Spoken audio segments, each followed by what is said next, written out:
అనేకమైనటువంటి సమస్యలతో ఇందిరా పార్క్ దగ్గర ధర్నా చౌక్ నిండిపోయినటువంటి పరిస్థితి ఉంది.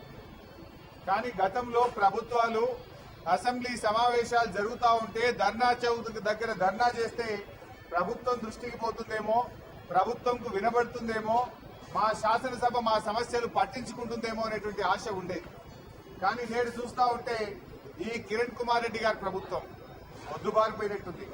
ఇలా అనేకమైనటువంటి సమస్యలు ఏళ్ల తరబడి ధర్నాలు చేస్తా ఉన్నారు, నెలల తరబడి దీక్షలు చేస్తా ఉన్నారు, చలో అసెంబ్లీ కార్యక్రమాలు నిర్వహిస్తా ఉన్నా కూడా అనేకమైన సమస్యలు అపరిష్కృతంగా ఉండిపోతా ఉన్నాయి. ఈరోజు ఐకేపీ ఉద్యోగుల రెగ్యులరైజేషన్ విషయంలో గాని, హెచ్ఆర్ పాలసీ విషయంలో గాని, డిఏ విషయంలో వాళ్ళు చాలా రోజుల నుంచి ధర్నా చేస్తా ఉన్నారు.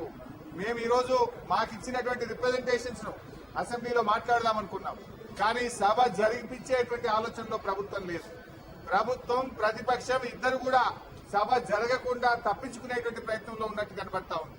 అందువల్ల మాకు వచ్చినటువంటి రిప్రజెంటేషన్స్ అన్ని కూడా టీఆర్ఎస్ శాసనసభాపక్ష నేత రాజేందర్ గారి నేతృత్వంలో అన్ని కూడా సంబంధిత మంత్రులకు రిప్రజెంటేషన్ రూపంలో మేము అందించడం జరుగుతా ఉంది.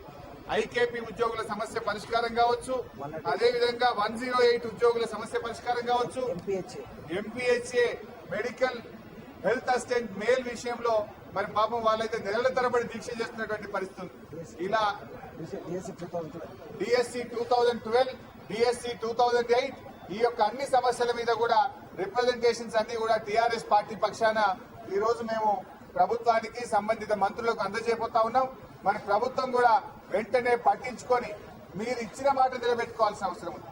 మీరు ఏ హామీ అయితే వాళ్ళకి ఇచ్చారో ఆ హామీని నిలబెట్టుకోమని చెప్పి ఆయా వర్గాల సమస్యలను వెంటనే పరిష్కారం చేయాలని IKP 108 multipurpose health assistant male ఇవన్నీ కూడా మేము ప్రభుత్వానికి రిప్రజెంట్ చేయబోతున్నాం.